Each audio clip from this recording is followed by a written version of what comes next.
Sai IAS academy में एक बार फिर आपका स्वागत है ना। और आज 10 क्वेश्चन हैं करंट अफेयर्स के, है ना, जो टॉप 10 क्वेश्चन होते हैं हमारे। ठीक है, वो 10 क्वेश्चन हैं, आप उनको बेहतर तरीके से समझें, उनको याद रखें और एग्ज़ाम के लिए बहुत ही लाभदायक हैं आपके लिए। ठीक है, तो चलते हैं, है ना, साईं आईएएस एकेडमी के टॉप 10 क्वेश्चन। ठीक है, जो कि टॉप 10 क्वेश्चन की 5वीं क्लास है हमारी, है ना, उससे रिलेटेड। ठीक है, तो पहला सवाल देखें। पहला सवाल क्या है कि 1 अप्रैल 2020 से भारत में सार्वजनिक क्षेत्र की कितनी बैंकें हैं। बल्कि यहाँ अगर हम ये कहें सार्वजनिक क्षेत्र की वाणिज्यिक बैंक। कैसी बैंक बेटा? हाँ, वाणिज्यिक बैंक, कॉमर्शियल बैंक है ये। ठीक है, तो वाणिज्यिक बैंक। ठीक है, तो ऑप्शन मैंने दिए हैं, है ना, 10 है, 12 हैं, 14 हैं, 16 हैं। तो बताइए 1 अप्रैल 2020 से भारत में सार्वजनिक क्षेत्र में वाणिज्यिक बैंकों की संख्या कितनी हो गई है ना। तो 10, 12, 14 और 16 है। ठीक है, तो वाणिज्यिक बैंकों की संख्या हो गई बेटा, है ना, 12। 1 अप्रैल 2020 से भारत में सार्वजनिक क्षेत्र की वाणिज्यिक बैंकों की संख्या 12 है। वो 12 बैंक कौन कौन सी हैं उनके बारे में हम देख लें। तो बेटा पहली बैंक है एसबीआई, सब जानते हैं, भारतीय स्टेट बैंक ऑफ इंडिया, है ना, स्टेट बैंक ऑफ इंडिया। ठीक है, पहली bank SBI, state bank of India. ठीक, दूसरी बैंक सार्वजनिक क्षेत्र की, वो है bank of Baroda, bank of Baroda.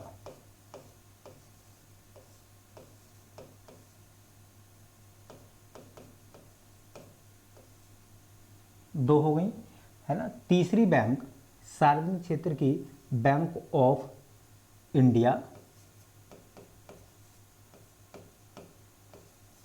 Bank of India. ठीक है, चौथी बैंक है बेटा bank of Maharashtra, bank of Maharashtra. पांचवी बैंक है केनरा बैंक, केनरा बैंक। छठी बैंक है central bank of India, central, है ना, बैंक ऑफ इंडिया।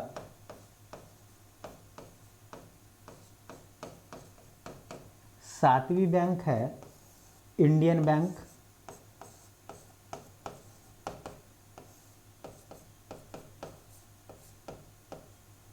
आठवीं बैंक है India overseas bank,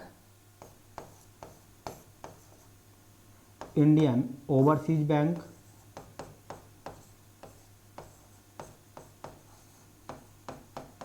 Indian overseas bank. नवी बैंक है Punjab national bank,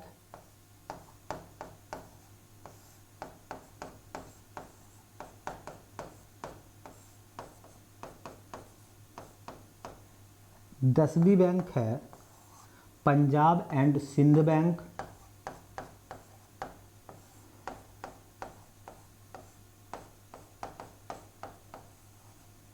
Sind bank. 11वीं बैंक है union bank of India, union bank of India. ठीक है बेटा, और 12वीं बैंक है यूको बैंक, यूको बैंक। तो भारत में 1 अप्रैल 2020 से सार्वजनिक क्षेत्र की वाणिज्यिक बैंकों की संख्या 12 हो गई है। वो 12 बैंक ये हैं।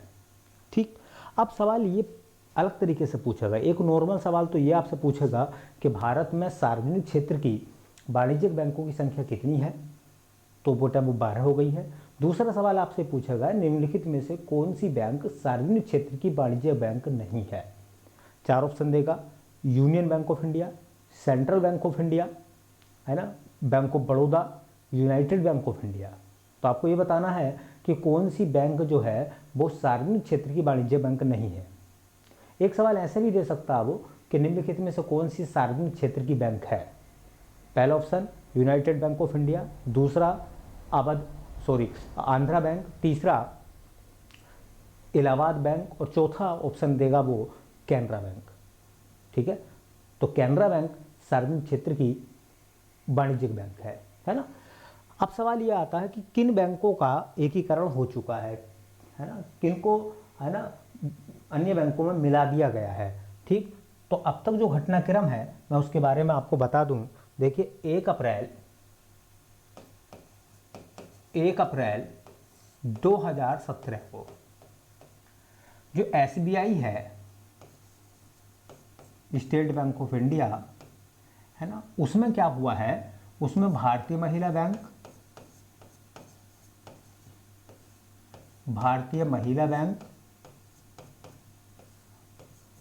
और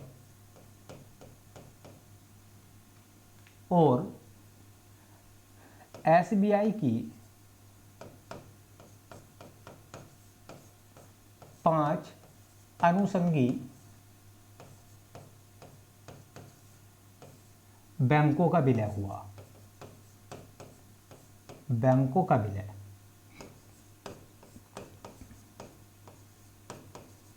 एसबीआई की 5 अनुषंगी बैंक और एक भारतीय महिला बैंक को मिला दिया गया एसबीआई के अंतर्गत 1 अप्रैल 2017 को, है ना। फिर क्या हुआ 2 साल बाद 1 अप्रैल 2019 में जो बैंक ऑफ बड़ौदा है, बैंक ऑफ बड़ौदा उसमें मर्ज कर दिया गया विजया बैंक। अब आपको विजया बैंक नहीं मिलेगी कहीं भी, है ना, विजया बैंक और प्लस देना बैंक, इन दोनों बैंकों को मर्ज कर दिया गया, मिला दिया गया किसमें, बैंक ऑफ बड़ौदा में। फिर 1 अप्रैल अभी 2020 को, है ना, क्या हुआ है, 6 बैंकों को मिलाया गया है। जैसा कि केनरा बैंक है ना, तो केनरा बैंक में मर्ज कर दिया गया सिंडिकेट बैंक को, सिंडिकेट बैंक को मर्ज कर दिया गया किसमें, कैनरा बैंक में, है ना। इंडियन बैंक में है ना इलाहाबाद बैंक को मिला दिया गया, इलाहाबाद बैंक को मर्ज कर दिया गया किसमें बेटा, इंडियन बैंक में। 2 हो गई 2020 में। ठीक, यूनियन बैंक में जो यूनियन बैंक ऑफ इंडिया है,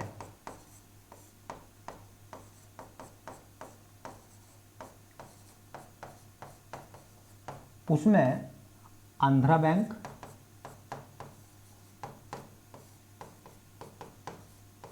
और बेटा कॉमर्शियल बैंक को मिला दिया गया।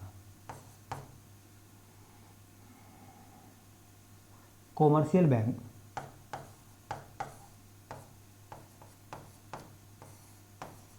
को मिला दिया गया। 4 हो गई जिनका विलय हो गया। ठीक है, उसके बाद में जो पीएनबी है, पंजाब नेशनल बैंक, उसमें मिला दिया गया United bank of India, United bank of India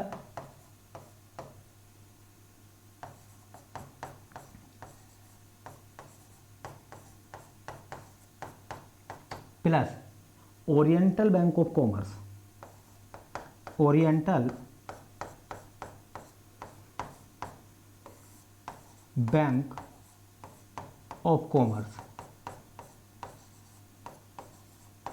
तो इस तरीके से है ना कितनी बैंकों का विलय हो चुका है 2020 में।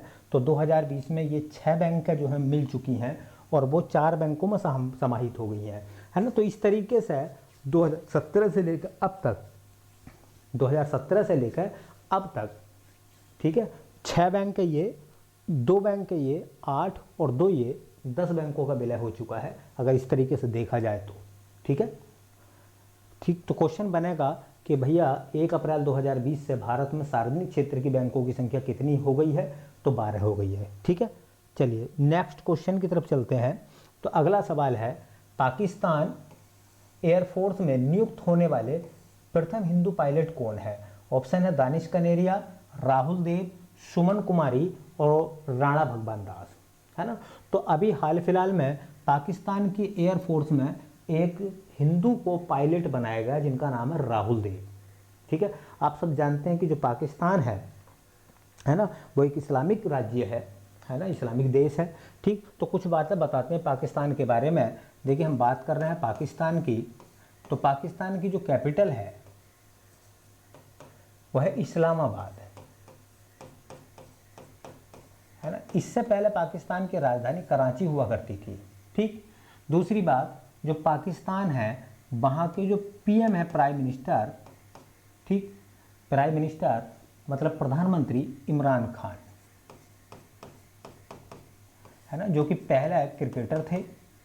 ठीक, वहाँ के जो राष्ट्रपति हैं, पाकिस्तान के जो राष्ट्रपति हैं उनका नाम है आरिफ अलवी, आरिफ अलवी। पाकिस्तान के प्राइम मिनिस्टर प्रेसिडेंट हैं ये। पाकिस्तान की जो मुद्रा है ना, वो रुपया है, पाकिस्तानी रुपया।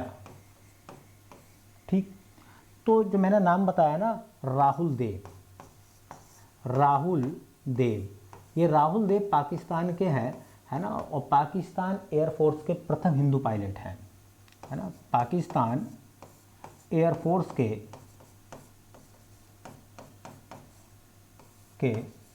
प्रथम हिंदू पायलट।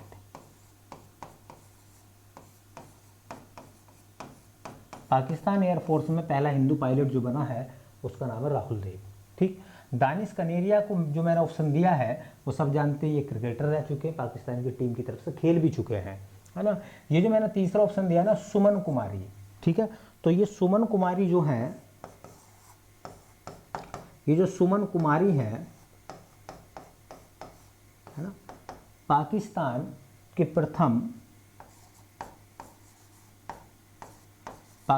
प्रथम हिंदू महिला, हिंदू हैं और महिला हैं, न्यायाधीश हैं। मतलब पाकिस्तान में किस हिंदू महिला को पहली बार न्यायाधीश बनाया गया? तो सुमन कुमारी। राणा भगवान दास की हम बात करें तो ये पाकिस्तान के पहले हिंदू न्यायाधीश हैं, है ना। तो राणा भगवान दास ये कौन है बेटा? ये पाकिस्तान के प्रथम हिंदू न्यायाधीश हैं। ऐसे सवाल कभी कभी एग्जाम में पूछ लिए जाते हैं, तो थोड़ा सा ध्यान रखें इसके बारे में। ठीक है, चलते हैं नेक्स्ट क्वेश्चन की तरफ, है ना। कह रहे हैं कि 20 मार्च 2020 को जारी वर्ल्ड हैप्पीनेस इंडेक्स में भारत का स्थान है। वर्ल्ड हैप्पीनेस इंडेक्स में भारत का स्थान है। ठीक है, 144वां, 140वां, 133वां, 132वां। तो भारत का स्थान है 144, मतलब 144। ठीक, हम बात कर रहे हैं वर्ल्ड हैप्पीनेस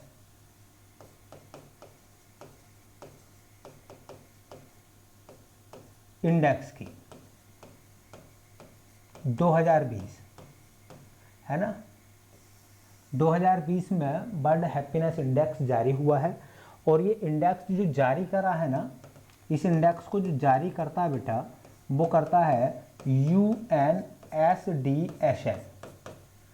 पूरा नाम है इसका, क्वेश्चन आएगा नहीं ये, फिर भी मैं बता देता हूँ। पूरा नाम है United nation sustainable development solution network.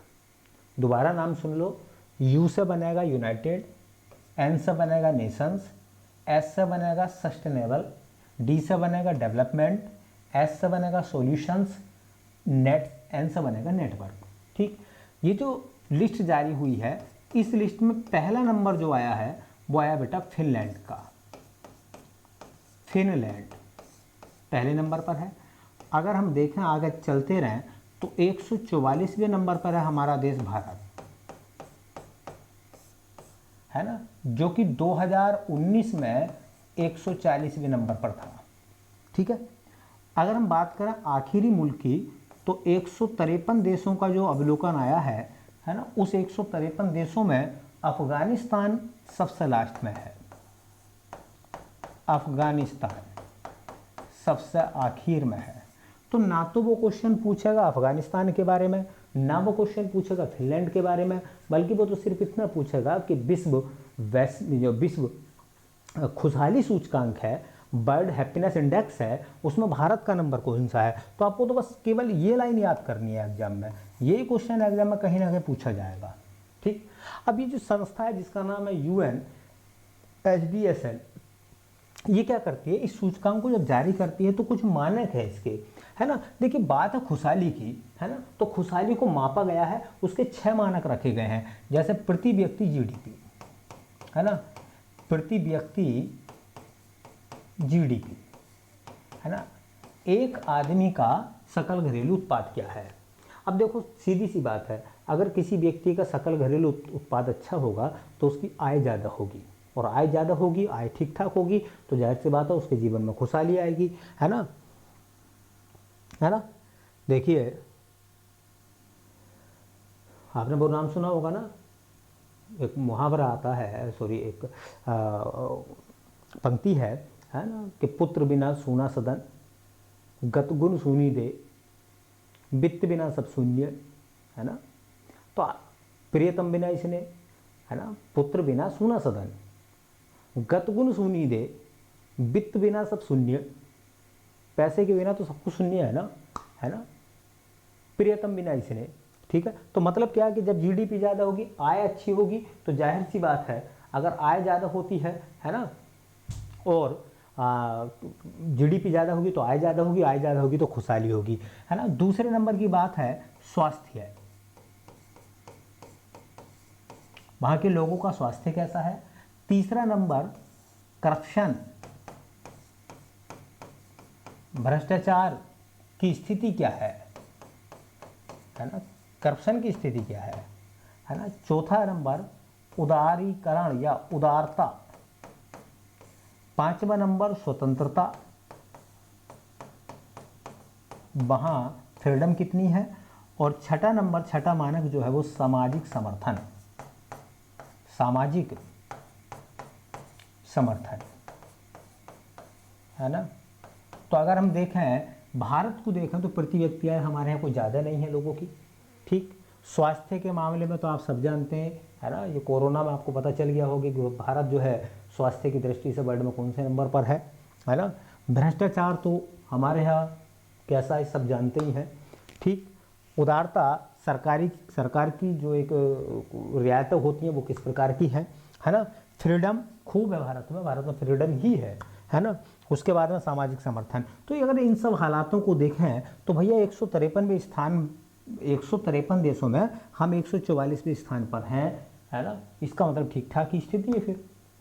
ठीक, तो इस पर काम करना पड़ेगा, सब लोगों को काम करना पड़ेगा, सरकारों की जिम्मेदारियां नहीं है, ये हमारी भी जिम्मेदारी है। इन सब चीज़ों में सामाजिक समर्थन करें, अच्छी बातों का समर्थन करें, है ना। फ्रीडम के साथ साथ करप्शन को रोकने की कोशिश करें हम सब लोग, है ना। स्वास्थ्य का ध्यान रखें हम सब लोग, तभी कोई देश जो खुशहाल बन सकता है। ठीक है, चलते हैं नेक्स्ट क्वेश्चन की तरफ। ठीक, तो अगला सवाल है कि भैया उत्तर प्रदेश में बाघों की संख्या है ना। उत्तर प्रदेश में बाघों की संख्या, तो देखिए जो उत्तर प्रदेश है, उत्तर प्रदेश में बाघों की संख्या, बाघों की संख्या, टाइगर की संख्या कितनी है ना। ऑप्शन है 173, 117, 2967 और 2609। तो उत्तर प्रदेश में बाघ जो है वो 173 है, 173 है 2018 के आंकड़ों के अनुसार, है ना। इससे पहले मैंने बाघ के बारे में आपको बताया था कि पूरे भारत में जो बाघ हैं वो 2967 बाघ हैं, है ना। टाइगर रिजर्व हमारे यहाँ 50 है ना। सबसे पहला टाइगर रिजर्व हमारे यहाँ जो था वो क्या नाम है, उत्तराखंड का जिम कॉर्बेट है। सबसे बाद में नंबर का 50वें नंबर का कमलांग मैंने बताया था। सबसे बड़ा नागार्जुन बताया था। सबसे छोटा होल बताया था मैंने, नागर होल वाला, है ना। और मैंने बताया था इन सब के बारे में कि टाइगर दिवस मनाया जाता है 29 जुलाई को, है ना। बहुत सारी चीज़ें जो है मैंने आपको पहले बताई थी, उनका ध्यान रखें। ठीक, बात है उत्तर प्रदेश में बाघों की संख्या की, तो वो है 173। उत्तर प्रदेश में जो टाइगर रिजर्व है ना, उत्तर प्रदेश में टाइगर रिजर्व वो 3 है हमारे यहाँ। ये थोड़ा सा ध्यान रखें, उत्तर प्रदेश में टाइगर रिजर्व 3 है। पहला आता है दुधवा, सब जानते हैं ना, Dudhwa tiger reserve, Dudhwa national park हमारे यहाँ लखीमपुर खीरी वाला। ठीक, दुधवा टाइगर रिजर्व है ना। दूसरे नंबर पर आता है अपने पास में, दूसरे नंबर पर हमारे यहाँ आ जाता है अमनगढ़, अमनगढ़ टाइगर रिजर्व। ये अमनगढ़ टाइगर रिजर्व जो है वो बिजनौर में है, जनपद बिजनौर में, है ना। जनपद बिजनौर में अमनगढ़ टाइगर रिजर्व बिजनौर में, ठीक। और एक है तीसरे नंबर का पीलीभीत टाइगर रिजर्व, है ना, पीलीभीत टाइगर रिजर्व। तो अगर सवाल देखा जाए तो हमारे यहाँ उत्तर प्रदेश में 3 टाइगर रिजर्व हैं, Dudhwa tiger reserve, Amangarh tiger reserve और पीलीभीत टाइगर रिजर्व। ठीक है, चलते हैं नेक्स्ट क्वेश्चन की तरफ, है ना। अगला सवाल है, देखिए कि वर्ष 2024 तक उत्तर प्रदेश की अर्थव्यवस्था को कितने ट्रिलियन बनाने का लक्ष्य रखा गया है। एक तो आपको याद रखना पड़ेगा कब तक, 2024 तक कितनी अर्थव्यवस्था बनानी है ना। 5 ट्रिलियन, 3 ट्रिलियन, 2 ट्रिलियन, 1 ट्रिलियन। तो 1 ट्रिलियन बनाने का लक्ष्य रखा गया है ना। तो जो हमारा स्टेट है उत्तर प्रदेश, है ना, उत्तर प्रदेश, अगर हम उत्तर प्रदेश की बात करें तो उत्तर प्रदेश की प्रशासनिक राजधानी, उत्तर प्रदेश की प्रशासनिक राजधानी जहां से प्रशासन चलता है हमारा, तो वो है बेटा लखनऊ। सबको पता होगा इसके बारे में, है ना। न्यायिक राजधानी, न्यायिक राजधानी उत्तर प्रदेश की जो न्यायिक राजधानी है वो है प्रयागराज, मतलब इलाहाबाद, है ना। उत्तर प्रदेश की सांस्कृतिक राजधानी, उत्तर प्रदेश की जो सांस्कृतिक राजधानी है ना, तो वो आया है बेटा वाराणसी। उत्तर प्रदेश की सांस्कृतिक राजधानी कौन सी है, वाराणसी। उत्तर प्रदेश के सीएम तो सब जानते हैं, कौन है भैया, योगी आदित्यनाथ।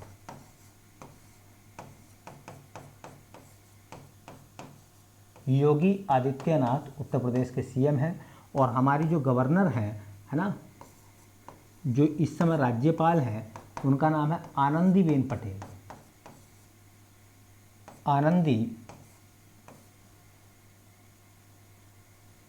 आनंदीबेन पटेल, है ना। और आप सब जानते हैं कि उत्तर प्रदेश की दूसरी महिला राज्यपाल है, जबकि उत्तर प्रदेश की पहली महिला राज्यपाल सरोजिनी नायडू थी। ठीक है, उत्तर प्रदेश, देखिए उत्तर प्रदेश में, है ना, 2024 तक अर्थव्यवस्था का जो लक्ष्य रखा गया है ना, अर्थव्यवस्था का लक्ष्य है ना, कि हम कितने तक पहुंच जाएंगे, तो 1 ट्रिलियन, एक ट्रिलियन,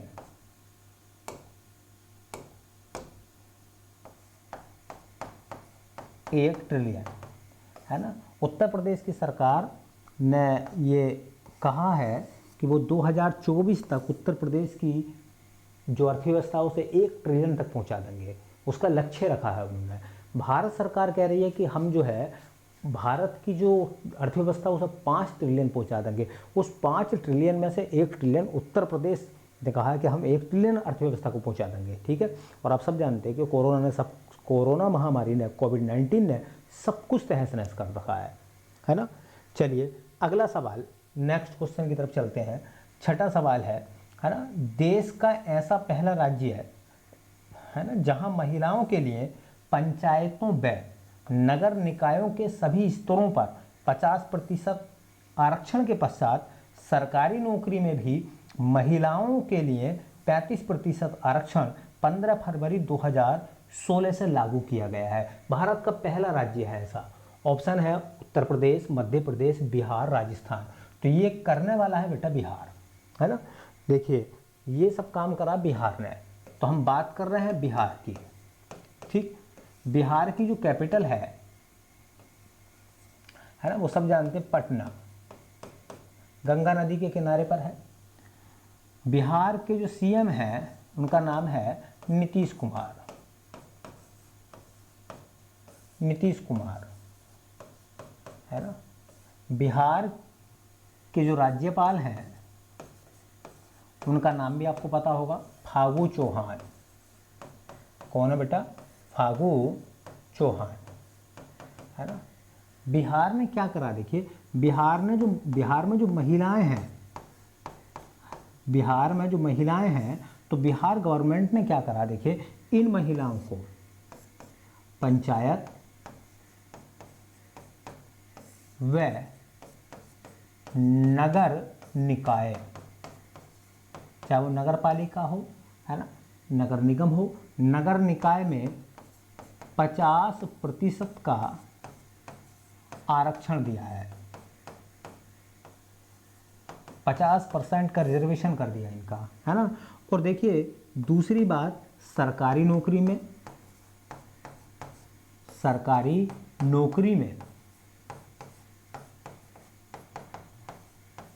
35% का आरक्षण, 35% का आरक्षण। और ये चीज़ें लागू कब से हो रही हैं? ये लागू करनी है 15 फरवरी 2016 से लागू मानी जाएंगी, ठीक है।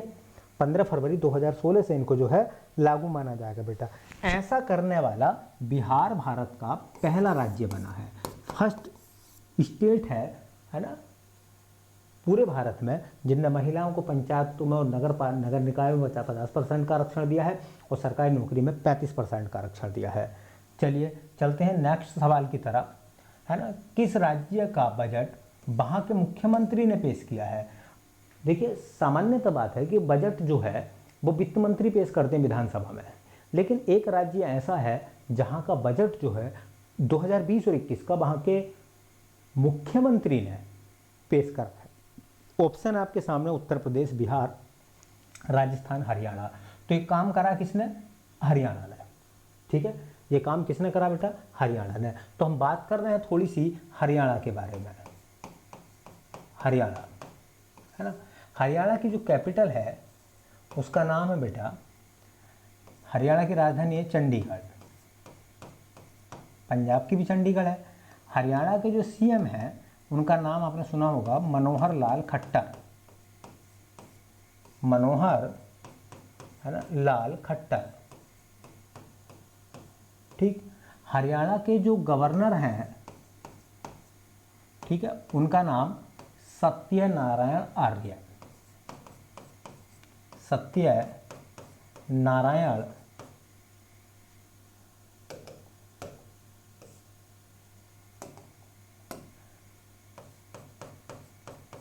सत्यनारायण आर्य, ठीक है। और बेटा ये मनोहर लाल खट्टर जो है ना, इन्होंने ही बजट पेश करा है, बजट पेश करा है इन्होंने ही विधानसभा में 2020 और 21 का, है ना। तो सवाल बन सकता है किस राज्य के मुख्यमंत्री ने 2020 और 21 का बजट पेश करा है विधानसभा में? तो वो है मनोहर लाल खट्टर। हम हरियाणा की बात कर रहे हैं। दो बात और याद रख लो, भारत में सबसे कम लिंगानुपात, सबसे कम लिंगानुपात, जेंडर रेशियो, तो आता बेटा हरियाणा। दूसरा यह सवाल बनता भारत में सबसे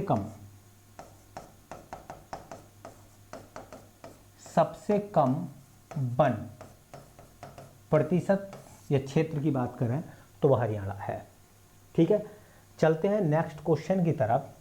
जो अगला सवाल है, उत्तर प्रदेश में प्रथम खेल विश्वविद्यालय कहाँ स्थापित किया जाएगा? उत्तर प्रदेश का पहला खेल विश्वविद्यालय है ना, तो उत्तर प्रदेश का प्रथम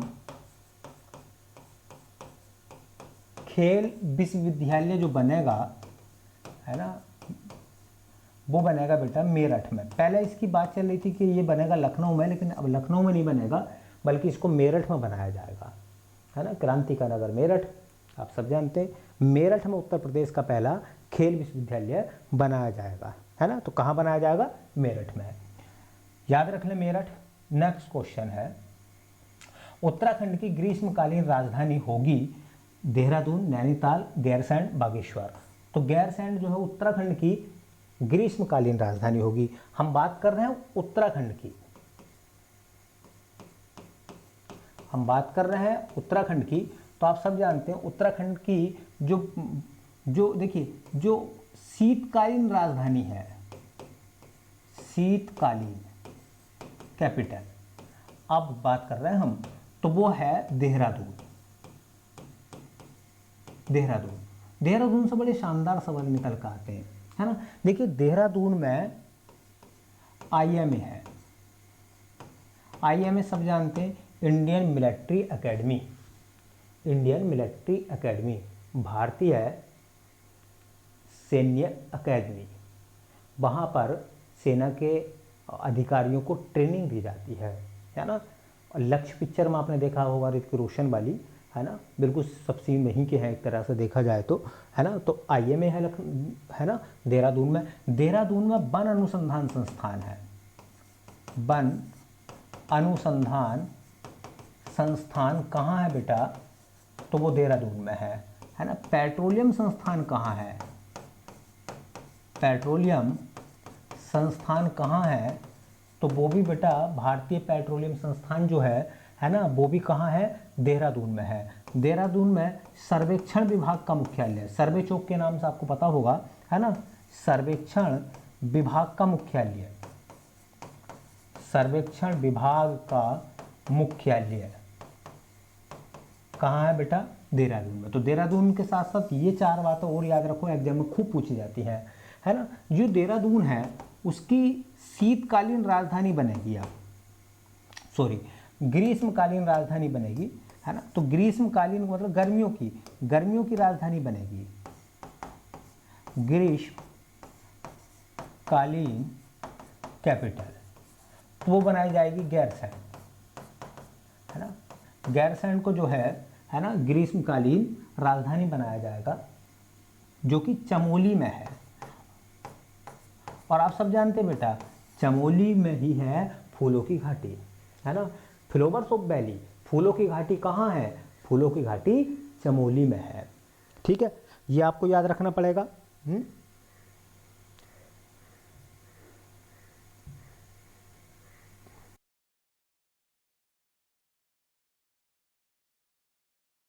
उत्तराखंड के जो सीएम है ना, उनका नाम क्या है? देखिए उत्तराखंड के जो सीएम है उनका नाम है त्रिवेंद्र सिंह रावत, है ना, त्रिवेंद्र सिंह रावत। ठीक, और उत्तर प्रदेश की जो गवर्नर हैं उनका नाम है बेबी रानी मौर्य, बेबी रानी मौर्य। ठीक, उसके बाद देखो आखिरी सवाल है ना, कि भारत के प्रथम बैंकिंग रोबोट का क्या नाम है? ठीक, तो भारत के प्रथम बैंकिंग रोबोट का क्या नाम है? तो उसका नाम है बेटा लक्ष्मी। ये बड़ा शानदार सवाल है, भारत के प्रथम बैंकिंग रोबोट का नाम। तो भारत का पहला बैंकिंग रोबोट है और उसका नाम है, ठीक है, लक्ष्मी। ठीक, तो उम्मीद है कि ये वीडियो जो है आपको पसंद आएगी। और हाँ बेटा, हमारी वीडियो को शेयर करें, सब्सक्राइब करें चैनल को और दूर दूर तक फैलाएं, ठीक है, ताकि और लोगों को भी इसके बारे में जानकारी हो जाए। ठीक, इसी के साथ आप सब लोगों का बहुत बहुत शुक्रिया। मिलते हैं नेक्स्ट वीडियो में, तब तक के लिए धन्यवाद।